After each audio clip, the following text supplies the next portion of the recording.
डिम्पल जी खातिर जोरदार ताली आप लोग बजा दो। एगो यहाँ के साथे हमार गाना रिलीज भइल बा टीआरएस म्यूजिक पर ही बेरा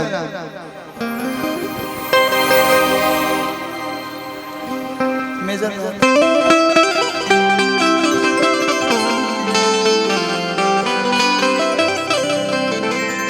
कि चढ़ी जाता ना सबेसी देसी दरुए जैसा। बिहार में दारू बंद बा भैया, लेकिन हैसन जेकर गर्लफ्रेंड होकस तनिक दोनों घर बलिया न रास्ता में पड़ेला बक्सर के लिए पर जाके एकदम स्टेशन पे बतिया लियो मंच में मत बतियाओ। इतना सुना जेकर गर्लफ्रेंड होकस भैया ओकरा दारू के जरूरत बा बा हो। लइकवा कहता कि चढ़ी जाता नशा बेसी देसी दरुए जैसन तमाजा। अब बताइए इसमें मेरी क्या गलती है? हम सोचतानी करो ठीक लागता, वो सोचतारी हमरो ठीक लागता। तो ये दोनों गर्लफ्रेंड बॉयफ्रेंड के वो क्या बोलते हैं उसको बोलते हैं जो रिलेशन मेंटेन रहता है अच्छे व्यवहार से ही होता है। हम प्यार करते हैं तो देखिए अच्छा लग रहा है कि चढ़ी जाता नशा बेसी देसी दरुए जैसन तमाचा दे बेलू कुंवारे में मेहरुए जैसन हो कि जब रोशन के दुलारेलू हो जब प्रियंसुआ के दुलारेलू। अरे मेरा बाबू जब प्रियंसु बोले कि बाबू कहले इतना सुंदर लागेला हो जब प्रियंसुआ के दुलारेलू। अरे कि दुलारुए जैसन हो दुलारुए जैसन तमाचा दे बेलू कुंवारे में मेहरुए जैसन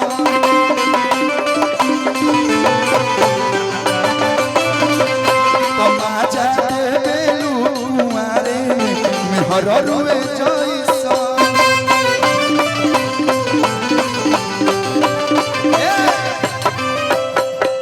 सुनर लड़की कतनो पसीना में भिजल रहो तब वो सुनर लागेले। हमनी के पसीना हो तो कहे से कितना मोहब्बत है, लेकिन डिम्पल जी के पसीना हो नु तनी मनी अगर केहू जीभ पर छिड़क ली बुझाई कोको कोला है।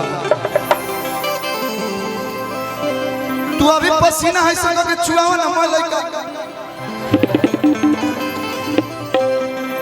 ये मस्ती मजाक था कि तहरा लागेला पसीनावा तेल करुआ जैसन हो तोहर लागेला पसीनावा तेल करुए जैसन तमाचा दे बेलू कुंवारे में मेहरुए जैसन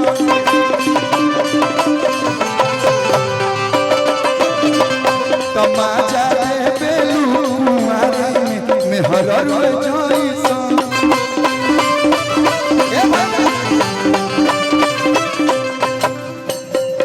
तो अपना राजा जी के दिलवा काहे तोड़े लुए। माइनर में आओगे, माइनर समय कम है। साहबाद के सारे आर्टिस्ट आ गए यहाँ पे, मैं भी साहबाद से हूँ। हेलो माइनर है ना कि तू तो काटेलू किचन में भिंडिए जान उपसाटी के काला काला बिंदिए जान। कौन जिला भैया? छपरा ना छपरा जिला के होई रंगीला। मैं हमारे छपरा के रंगीला भाई आए बड़े से एक गाना में भाव बा कि तू तो काटेलू किचन में भिंडिए जान उपसाटी के काला काला बिंदिए जान मन तहरा पर जवा के गिल भइल बा बोल काका हम छपरा से किंदिए जान अरे कि तो ना निकाल फटफटिया के चबिया ई तो लोग का लगी है तू जगत भौजी हो गई बड़ू मैं कोई भौजी नहीं भैया का ठिकाना नहीं भौजी बन गई ये तारा मन में गलती नहीं रहता हे जा के हो हेलो बोलबो झूठ ल भौजी ना हो कैसे भौजी हुई मैं नाम था तुम गोरखपुर के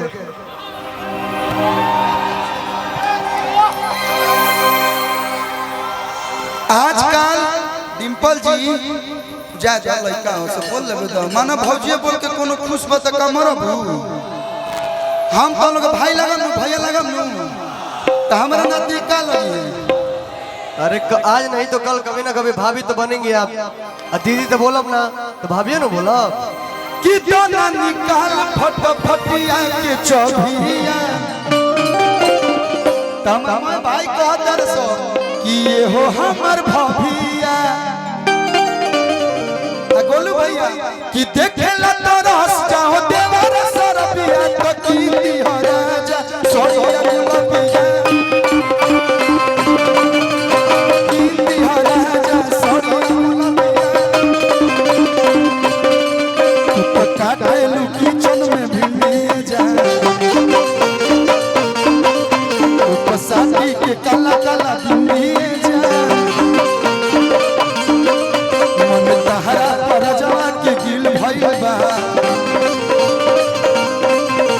बाजारे से किनिए जा दोनों निकाल फटफटिया के चबिया भाई देखेला तोरा हंसी जाओ अरे हई देवार सरबिया एक तो ठंडा में होई मैं पंखा चलावत भाग देखेला तरस जाओ अरे हई देवार सरबिया तो कींदी हो राजा तो कींदी हो राजा आ सड़िया गुलाबी तक